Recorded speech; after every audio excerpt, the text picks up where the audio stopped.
Hello दोस्तों, नमस्कार। कैसे हैं आप सभी? आप सब अच्छे होंगे दोस्तों। और आज काफ़ी दिनों में हम वीडियो आपके लिए लेके आए हैं। कुछ हेल्थ इश्यूज़ की वजह से बिजी थे ट्रीटमेंट लेने के हिसाब से, और बाकी अब हम फ्री हो चुके हैं। और आज हम डिस्कस करने वाले हैं दोस्तों, राजस्थान नर्सिंग ऑफिसर भर्ती जो अभी रनिंग में है उसके रिगार्डिंग, और बाकी सभी जितने भी जो नर्सिंग ऑफिसर्स लगे हुए हैं राजस्थान में, सभी के लिए, राजस्थान नर्सिंग ऑफिसर के लिए हम डिस्कस करेंगे कि आपको कितनी छुट्टियां मिलती हैं। ठीक है, वो डिस्कस हम करने वाले हैं दोस्तों। ये वीडियो लंबा हो सकता है, 8 से 10 मिनट का, तो आपको क्या है, लास्ट तक बने रहना है। और हमारे जितने भी प्लेटफॉर्म हैं, जैसे सोशल मीडिया के, जैसे इंस्टाग्राम है ना, और हमारा जो टेलीग्राम ग्रुप है वो है, इंस्टाग्राम है और फेसबुक पेज है, सभी जगह हमें ज्वाइन कर ले जानवी नर्सिंग क्लासेज के नाम से। तो दोस्तों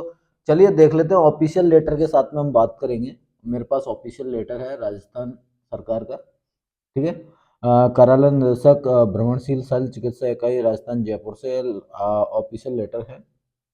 यहाँ पर मैं आपको बता दूं कि वैसे तो जो मेडिकल विभाग है उसमें 24 घंटे की ड्यूटी रहती है, और 7 डे मतलब 24x7 डे रहता है। लेकिन सॉरी, हर कर्मचारी 24x7 तो वर्क कर नहीं सकता। तो उस हिसाब से हम डिस्कस करेंगे यहाँ पर कि आपको किस किस प्रकार से ड्यूटियाँ किस किस इंस्टीट्यूट में मिल जो रिसीव होंगी, प्राप्त होंगी आपको, वो कैसे है। तो यहाँ पर मैं आपको बता दूं, चिकित्सकों एवं नर्सिंग व पैरामेडिकल कार्मिकों day of rules for doctors and staff का राज्य सरकार द्वारा नियमानुसार सरकारी विभागों में शनिवार रविवार का अवकाश रहता है। ठीक है, शनिवार और रविवार का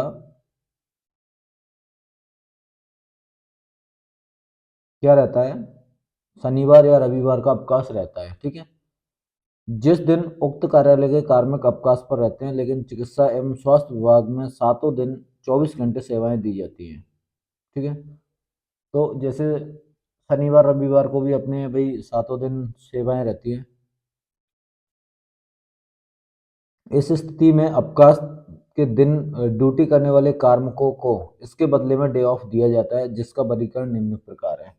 अब यहाँ पर ये बताया गया है कि अन्य जो कार्यालय होते हैं, जो कार्मिक होते हैं, उनको या तो संडे या फिर सैटरडे का डे ऑफ दिया जाता है। ठीक है, लेकिन जो चिकित्सा एवं स्वास्थ्य विभाग है, इसमें क्या है, 24x7 ड्यूटी रहती है। तो उसके बदले में क्या दिया जाता है, डे ऑफ दिया जाता है। चाहे वो मेडिकल प्रोफेशनल हो, मतलब मेडिकल स्टाफ हो, मतलब डॉक्टर, चाहे वो नर्सिंग स्टाफ हो, चाहे वो पैरामेडिकल स्टाफ हो। ठीक है, तीनों को ही क्या दिया जाता है, डे ऑफ दिया जाता है। और वो कैसे कैसे दिया जाता है वो मैं आपको बता दूं। निदेशालय जॉइंट ऑफिस सीएमएचओ बीएससीएमओ कार्यालयों में 5 डे वीक है, 5 डे वीक है। इसके अतिरिक्त सभी राजकीय कार्यालयों सभी राजकीय अवकाशों में कार्यालय बंद रहते हैं।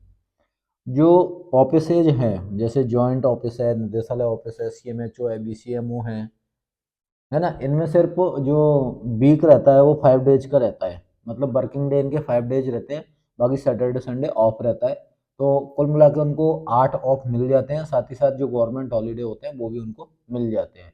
तो लगभग लगभग 9 से कभी कभी ज़्यादा हो जाते हैं, लेकिन एवरेज देखा जाए तो 9 10 9 8 9 10 इतना डे ऑफ उनका रहता है। बाकी सीएल ले सकते हैं, ऐसा नहीं है कि सीएल नहीं मिलेगी। चिकित्सक डे ऑफ, चिकित्सक के डे ऑफ देख लेते हैं। पीएससी चिकित्सा अधिकारी के लिए केवल रविवार अवकाश, कोई डे ऑफ नहीं। सीएससी एसडीएच डीएच चिकित्सक साप्ताहिक डे ऑफ कुल 4। एक सप्ताह लगातार ड्यूटी करने पर एक डे ऑफ, 2 सप्ताह करने पर 2 डे ऑफ लिए जा सकते हैं। महीना पूरा होने के बाद नए सिरे से लागू होंगे। भाई जो डॉक्टर्स होते हैं, पीएससी के जो डॉक्टर होते हैं, उनको सिर्फ एक ही डे ऑफ मिलता है रविवार का। ठीक है, और कोई ऑफ नहीं मिलते हैं। जो पीएससी पे एमवाईसी होते हैं उनके लिए एक रविवार का अवकाश होता है उनका। बाकी 24x7 24/6 मान लें, तो उनको सेवाएं देनी होती हैं, ठीक है। उसके बाद में हमने बात करी कि सीएससी है, एसडीएच है, डीएच है और मेडिकल कॉलेज हॉस्पिटल है। तो उनके क्या रहता है, कुल 4 ऑफ रहते हैं, 4 डे ऑफ रहते हैं। और उनके भी 4 डे ऑफ में जैसे एक सप्ताह ड्यूटी कर ली, मतलब 6 दिन ड्यूटी कर ली, तो 7वें दिन वो ऑफ ले सकते हैं, है ना। उसके बाद में यदि वो उनको डे ऑफ 2 डे ऑफ एक साथ चाहिए तो वो 2 ले सकते हैं, लेकिन आपको 2 सप्ताह ड्यूटी करनी होगी। पैरामेडिकल डे ऑफ की बात करें तो यहाँ senior nursing officer senior nursing officer SNO होता है, जिसको मेल नर्स फर्स्ट के नाम से भी जाना जाता है राजस्थान में। साप्ताहिक डे ऑफ रहता है, कुल 4 ऑफ रहते हैं उनके, ठीक है। जो मेल नर्स होता है सीनियर नर्सिंग ऑफिसर, उनको सिर्फ 4 छुट्टियां दी जाती हैं, 4, ठीक है। वो कभी भी ले सकते हैं 4 डे ऑफ।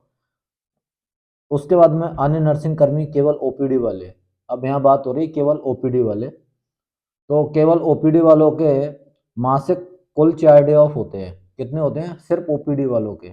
मैं फिर बता रहा हूँ, जिनका ओपीडी टाइम रहता है, जैसे पीएससी पे ओपीडी टाइम है या फिर और भी कहीं, केवल ओपीडी वाले रहते हैं, उनके 4 डे ऑफ रहते हैं, प्लस एक सेकंड सैटरडे, कुल 5 डे ऑफ रहते हैं। राउंड द ब्लॉक ड्यूटी वाले जो कर्मचारी रहते हैं, जो नर्सिंग स्टाफ रहता है, उनका जनवरी से मई जनवरी से मई 8 डे ऑफ और जून से दिसंबर 7 डे ऑफ। जनवरी से मई तक जो रहेंगे वो आपके 8 मतलब 8 डे ऑफ रहने वाले हैं। किसके, जो रोस्टर में ड्यूटी करता है, जैसे मॉर्निंग इवनिंग नाइट, तो उनके हर महीने 8 डे ऑफ रहने वाले हैं। कब से कब तक, 1 जनवरी से मई 31 होता है आई थिंक, ठीक है। तो 31 मई तक उनके 8 डे ऑफ रहेंगे। और जून से 1 जून से 31 दिसंबर तक 7 डे ऑफ रहते हैं, मतलब 7 ही छुट्टी मिलेंगी। और जनवरी से मई तक 8 छुट्टी और जून से दिसंबर तक 7 डे ऑफ। सब सेंटर पर एएनएम रविवार और राजकीय अवकाश को बंद रख सकती है, बाकी कोई छुट्टी नहीं होती है। सीएल ले सकते हैं, वो सभी ले सकते हैं, है ना। अतः उपरोक्त सभी को निर्देशित किया जाता है कि वे उपरोक्त अनुसार जारी परिपत्र में दिए गए निर्देश अनुसार डे ऑफ का उपयोग करेंगे। तो यहाँ पर इस प्रकार से आपको, जैसे ही आप ज्वाइन करोगे, वैसे सभी ग्रुपों में अभी आ चुका है ये लेटर है, बाकी हम डाल देंगे आपको ये लेटर भी। हमारे टेलीग्राम ग्रुप ज्वाइन कर लेना, जानी नर्सिंग क्लासेज, ठीक है। और ट्विटर हैंडल है हमारा आई थिंक डीके सोनवाल 23 के नाम से ना, तो वो भी आप ज्वाइन कर लेना, मतलब फॉलो कर लेना ट्विटर हैंडल। और इंस्टाग्राम पे आपको जानी नर्सिंग क्लासेज के नाम से मिल जाएंगे। तो ये सब आपको सोशल मीडिया पर ज्वाइन करना है। फिर मैं बता दूं, जो ओपीडी में ड्यूटी करेगा नर्सिंग स्टाफ, मतलब नर्सिंग ऑफिसर, उनको 4 डे ऑफ है। एक third third Saturday, second Saturday भी आपको मिल जाएगा, तो 5 ऑफ हो जाएंगे। और अगर आप रोस्टर में ड्यूटी करोगे तो आपको जनवरी से मई तक आपको 8 डे ऑफ मिलेंगे, साथ ही साथ आपका सीएल एक। और यदि आप जून से और दिसंबर में हो तो आपको 7 डे ऑफ प्लस एक सीएल, आपको 8 डे ऑफ मिलेंगे, ठीक है। तो ये था राजस्थान नर्सिंग ऑफिसर या पैरामेडिकल में, जैसे फार्मासिस्ट हुआ, लैब टेक्नीशियन हुआ, एक्सेट्रा, जो भी पैरामेडिकल में आते हैं, डॉक्टर्स हो गया, मेडिकल, नर्सिंग, पैरामेडिकल, ठीक है। तो ये सारी चीज़ें आपको ध्यान रखनी है, कैसे कैसे आपको छुट्टी मैनेज करनी है, वो आपके जो भी शिफ्ट इंचार्ज रहते हैं या फ्लोर इंचार्ज या जो भी, वो आप जहाँ ड्यूटी करोगे वहाँ पता चल जाएगा आपको। So I hope you get it all information and thanks for watching this video guys.